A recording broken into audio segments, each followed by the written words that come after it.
Tiens, justement, vous qui nous écoutez, qui nous regardez, peut-être avez-vous justement envie d'acheter, mais d'acheter plus simplement, d'acheter en France. Est-ce le bon moment? On va répondre avec Stéphane Descartier, le PDG de la Maison de l'Investisseur. Bonjour Stéphane. Bonjour Guillaume, bonjour Marie, bonjour à tous. Bonjour Stéphane. On est en pleine forme. Hein. Oui. Mais vous aussi, les prix en France. Les prix en France, ils se sont un petit peu assagis, les prix, même s'ils sont plus élevés qu'à Istanbul au mètre carré. Est-ce qu'à votre avis, il est urgent pour ceux qui ont l'idée d'acheter en France, il est urgent de le faire, là, de passer à l'acte en 2016? Alors pour la résidence principale, ça tombe sous le sens. Je crois que ceux qui ne sont pas encore propriétaires de leur résidence principale doivent vraiment regarder les choses très précisément parce que les taux sont très bas, les prix sont stabilisés et si vous pouvez avoir notamment accès au PTZ, là c'est effectivement ça peut être très intéressant. Le jackpot, oui. Ouais, le jackpot, enfin en tout cas, en tout cas très intéressant.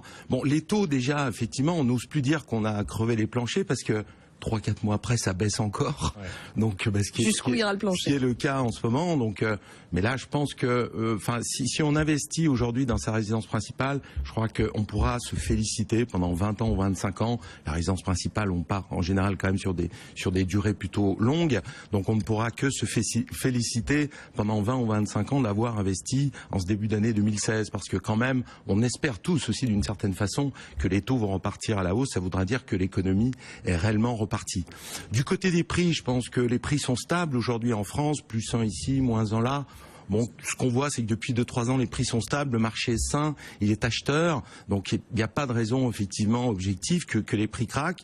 Donc bonne stabilité des prix, taux ultra bas. Je crois que c'est vraiment le moment de regarder précisément sa résidence principale. L'alignement des planètes appliqué à l'immobilier. Quitte à acheter pour profiter des prix qui ont baissé, autant le faire dans l'ancien, non? C'est moins cher que le neuf, l'ancien. Alors l'ancien, bien sûr, a beaucoup d'intérêt parce qu'on peut choisir. Effectivement, on a beaucoup plus de choix que dans le neuf. Mais c'est vrai qu'il faut reconnaître qu'actuellement dans le neuf, il y a une configuration des planètes justement qui est assez inédite. Moi, j'ai jamais vu effectivement une configuration qui nous prouve qu'aujourd'hui, sur certains secteurs, le neuf revient au même prix que l'ancien. Ah bon? Notamment, alors il y a une différence déjà fondamentale, on le sait, c'est que les frais de notaire sont beaucoup plus élevés puisqu'il y a des frais de mutation, des taxes sur l'ancien qui en plus ont augmenté ces derniers mois.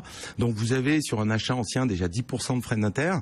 Les frais de notaire sur le neuf, c'est à peine 2-3% et bien souvent ils sont offerts par les promoteurs lors de campagnes, etc. Et c'est très souvent le cas.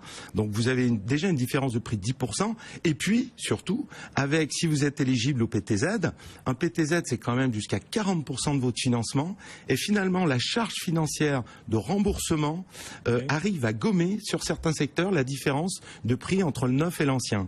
On regardait, si vous êtes sur des secteurs où le neuf n'est pas à plus de 20% de différence avec l'ancien, eh bien le neuf vous revient en charge financière grâce au PTZ et aux frais de notaire en moins à peu près à l'équivalent que de l'ancien. Par exemple, un appartement en ancien à 165 000 ou un appartement neuf à 200 000, si vous êtes éligible au PTZ, c'est la même charge de remboursement. Donc il ne faut pas négliger effectivement notamment le neuf, ça peut être intéressant. Ouais, c'est une baguette magique là pour le coup le PTZ. Oui, c'est aussi donnant-donnant. Ça crée des emplois aussi sur le neuf, ça crée des logements et Dieu sait si on en a besoin. Donc c'est un deal qui est relativement équilibré finalement. Et alors il y a un truc incroyable dont vous nous parliez en préparant cette interview, c'est que grâce au PTZ, on peut non seulement acheter du neuf avec un prix de revient équivalent à de l'ancien, donc déjà c'est intéressant pour ça, mais en plus on peut faire du locatif dans le neuf avec un PTZ. Normalement le PTZ il sert pas à des investissements locatifs, mais via le neuf on peut y arriver. Alors ça c'est la grande nouveauté du PTZ 2016.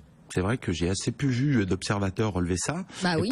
Et pourtant, c'est quand même une avancée considérable qui se comprend parce que ça a été notamment, c'est passé notamment dans le cadre de la loi qui pousse et qui permet plus de mobilité géographique. Il y a un truc dans le nouveau PTZ 2016, c'est que au bout de 6 ans, vous pouvez louer votre bien que vous avez acheté avec votre PTZ tout en conservant votre PTZ. Ça veut dire qu'aujourd'hui, si vous êtes jeune cadre ou un jeune couple, vous hésitez entre louer et acheter, par exemple, votre studio, votre T2, vous avez tout intérêt à l'acheter parce que même si vous vous dites, si vous avez droit au PTZ, même si effectivement vous pensez que peut-être dans 5 ans, dans 6 ans, vous allez changer de région, changer de job ou vouloir plus grand, eh bien vous pourrez louer ce bien acheté avec votre PTZ en conservant votre PTZ, donc 40% de votre financement à 0%.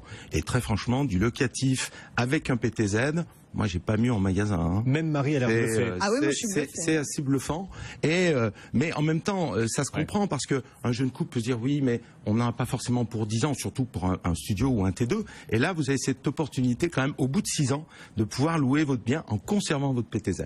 Donc voilà. Vous croyez que cette opportunité, c'est magique, hein, profiter du PTZ pour faire de l'investissement locatif au bout de 6 ans. Dans un deuxième temps. Dans un deuxième temps, dans le neuf, hein. Ou l'ancien avec beaucoup de travaux. Cette fenêtre d'opportunité là, elle va durer. Vous pensez pas que le législateur va agir pour éviter justement que certains en profitent? Il y a un bon plan là que vous nous décrivez, c'est bien. Mais... Oui, ça va peut-être créer un effet. Ça va peut-être créer un effet d'aubaine pour certains qui vont se dire voilà, dans 6 ans, je vais basculer. Bon, de toute façon, c'est sur du neuf ou de l'ancien avec travaux, donc on en bénéficie tous. 6 ans quand même. Voilà, un logement neuf, c'est des emplois. Enfin voilà, une rénovation lourde également. Donc c'est quand même voilà de l'argent qui est injecté dans notre économie. Quelqu'un qui va investir, quelqu'un qui va capitaliser. Donc bon, quand on voit parfois des millions d'euros qui partent on ne sait où, là au moins effectivement c'est sur du tangible. Ben voilà, vous nous réconciliez avec le neuf, hein, là, oui, ce matin. Ça peut vraiment valoir le coup. Est-ce que justement vous parlez de location, est-ce que c'est aussi le bon moment là, en termes de timing, le bon moment pour se lancer dans un investissement locatif? On a tendance à penser que non, parce qu'il y a quand même un encadrement des loyers à Paris, des loyers qui en France ont tendance, Marie, à baisser en moyenne. Hein. Je crois que c'est d'1% la baisse. C'est ça, quasiment même un peu moins de 2% sur la France entière, un petit peu plus d'1% sur l'Île-de-France.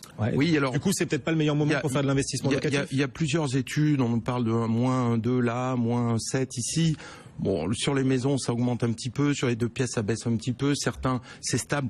Bon, ce qu'on peut dire, c'est que c'est relativement stable. Ce qui est par contre étonnant, c'est de voir que les loyers baissent un petit peu partout, sauf à Paris, et l'encadrement des loyers, on l'a qu'à Paris. Donc bon, là, c'est un petit peu étrange, mais on se rend compte surtout que effectivement, heureusement qu'on n'a pas eu. Enfin, ça nous montre bien que le blocage des loyers qu'on voulait mettre en France n'aurait servi à rien, puisque les loyers étaient déjà au taquet. Les seuils de solvabilité des locataires, et on le voit bien, étaient déjà atteints. Donc, ce qu'on voit aujourd'hui, en tout cas, il y a quand même une tendance effectivement à la baisse des loyers. À la stabilité. En tout cas, c'est clair. La stabilité à la baisse, quoi. Moi, en tout cas, en première couronne ou à Lyon ou à Lille, nous sommes présents. Nous, on ne voit pas de baisse de rentabilité, parce que notamment. Oui, mais les prix ont baissé aussi. Voilà, les prix ont légèrement baissé. Donc, pour l'investisseur, ce qui est important, c'est sa rentabilité. Et la rentabilité, elle reste à peu près stable sur le bien typé locatif. Donc, là aussi, les prix sont stables. Et n'oublions pas aussi, là, l'investisseur, il est également très sensible et très intéressé par les taux d'intérêt. Donc, pour l'investisseur, on a vraiment intérêt à tout emprunter sur un investissement locatif, et on a le bénéfice en plus dans l'investissement locatif de déduire ses intérêts d'emprunt. Donc déduire des intérêts d'emprunt qui sont déjà ultra bas, si vous investissez avec un taux d'intérêt aujourd'hui à 2%, mais 2% que vous allez pouvoir en plus déduire de vos revenus, ça fait que si vous êtes dans une tranche élevée, c'est pas 2% que vous payez, c'est même pas 1%.